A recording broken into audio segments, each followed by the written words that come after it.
Halo rekan, welcome back to Investo Channel.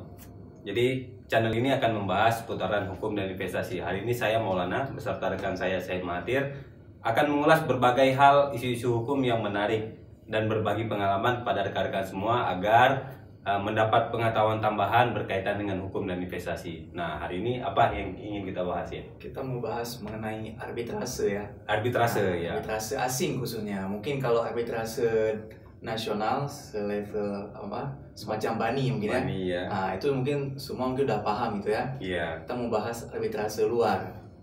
Terutama sesuai dengan pengalaman yang baru ini. Ya. Terkait SITAC ya. SITAC ya. Ya.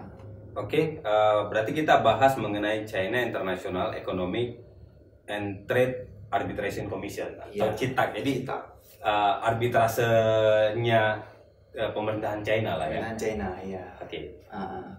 Apa yang ingin kita diskusikan? Kita mau diskusikan mengenai apa yang harus dilakukan oleh mungkin ini pemahaman umum dulu ya.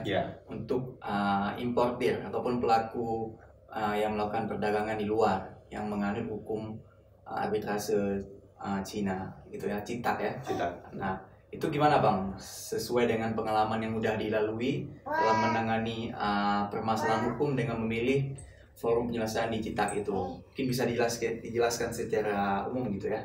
Ya, CITAC ini pada dasarnya kan sama seperti arbitrase ya, arbitrase di banyak negara. Nah, tetapi CITAC ini agak unik karena CITAC ini dia hukum acaranya cuma single ya kan, hanya satu berbahasa Cina, dan itu kan dokumen-dokumen yang harus kita sampaikan juga triplicate in Chinese ya. Jadi sekedar sharing informasi dulu bahwa kebiasaannya kalau dalam melakukan importir itu importir dari Indonesia biasanya impor ya, kita kan biasa impor ke Cina ya. Importir itu agak lupa melihat forum penyelesaian. Jadi dia tanda tangan sales confirmation kah namanya, atau agreement terhadap purchasing atau apapun. Nah, nggak ngelihat nih penyelesaiannya melalui apa gitu. Nah, karena dia luput dari ketelitian itu menjadi masalah ketika ada dispute kan, dispute. Nah, pengalaman kita adalah ketika satu importer Indonesia itu ketika itu melakukan proses ekspor impor dengan salah satu supplier di China.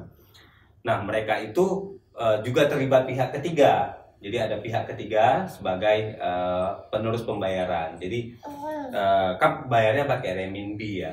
Jadi USD dollar dikonvert ke renminbi, ada satu perusahaan middle di sana yang kemudian di forward pembayaran ke sana. Nah, ketika jadi fraud, artinya ketika jadi persoalan isu barangnya nggak sesuai atau barangnya nggak seperti yang disampaikan, nah itu kan jadi masalah nih. Nah, ketika isunya jadi muncul, nah otomatis kan masing-masing pihak akan melakukan upaya ya. Pengalaman besar kita adalah ketika ingin jadi sebuah isu, artinya ada term of payment mungkin 20%, 10%, sampai di sini mungkin FOB-nya berapa persen, atau CRF atau model apapun yang disepakati. Kalau model yang kemarin kita pegang itu nyampe ke Indonesia bayar sisanya kan. Sisanya 50-50. Nah, ini penting. Kenapa penting?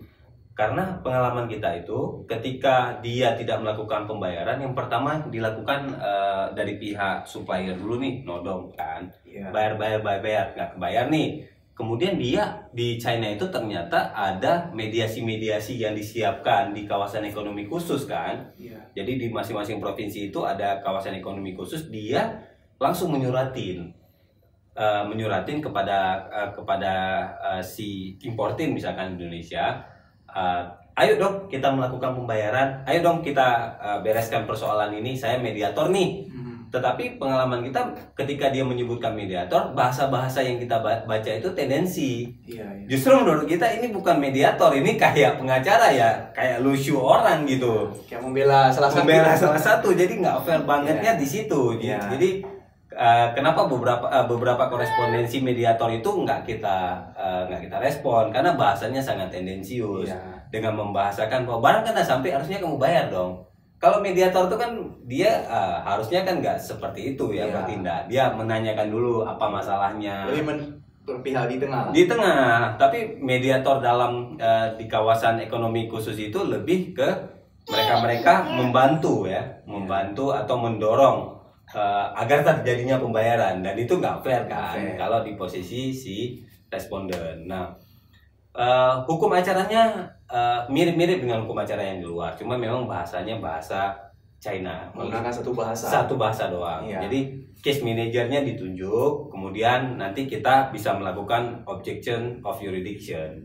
Nah, masalahnya pilihan forumnya ditentukan, pilihan hukum tidak ditentukan. Ya, itu jadi persoalan. Jadi kan? Persoalan hukum kan. Ya. Kita belajar di kampus kan juga pilihan hukum itu, pilihan forum tidak otomatis kan, menjadi pilihan hukum kan. Ya. Nah, itu jauh tidak ditentukan di dalam kontrak ya. Iya kan, nggak disebutin. Kontraknya cuma selembar, dia pilih forum. Nah, artinya kan kita punya hak untuk mengajukan objection of jurisdiction kan. Tetapi balasan dari CITAK itu bahwa ya mereka sejauh mereka sudah pilih CITAK berarti menggunakan hukum China.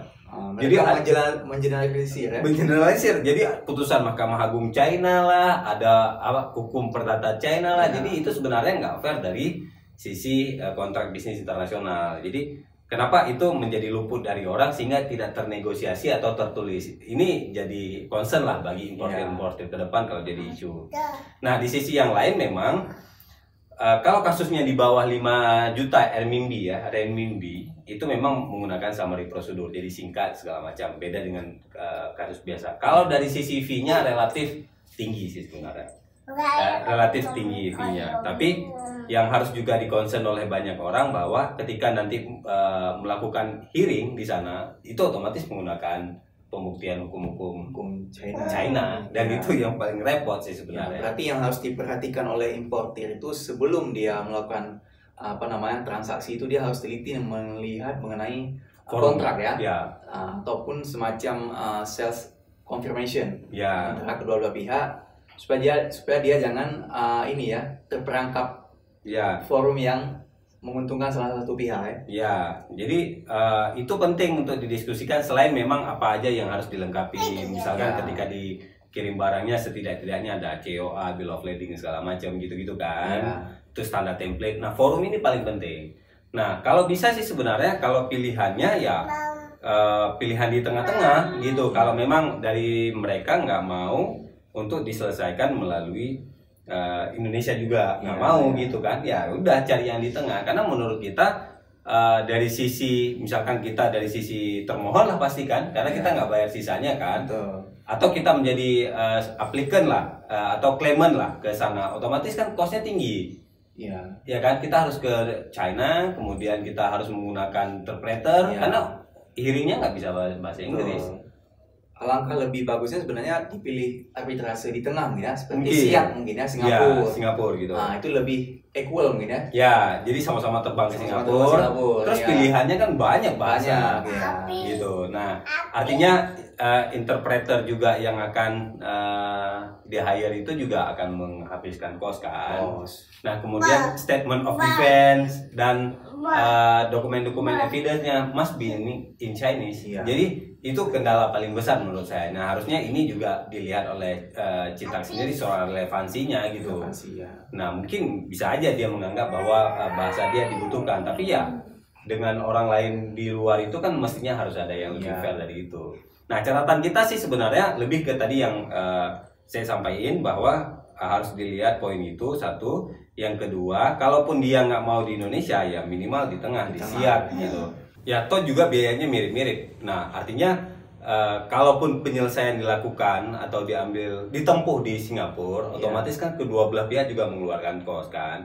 Dengan posisi yang kita tidak tahu atau kita cenderung mengiyakan kontrak yang mereka tawarkan, otomatis penyelesaian di China kan. Kos yang paling besar ada di siapa? Di kita dong. Kita harus ke sana menghadiri oral hearing, walaupun memang application online-nya juga ada gitu, tapi berbiayanya berbeda kan gitu.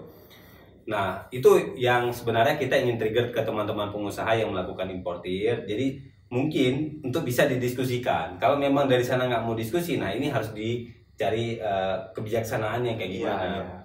Karena toh juga kalau diselesaikan melalui Siak juga kan putusannya bisa dieksekusi di mana-mana juga kan. Dan Siak juga cukup maju ya. Cukup maju untuk wilayah Asia cukup maju. Nah, China sendiri dan Indonesia sama-sama telah meratifikasi konvensi New York itu kan, sama-sama akan mengikuti putusan arbitrase.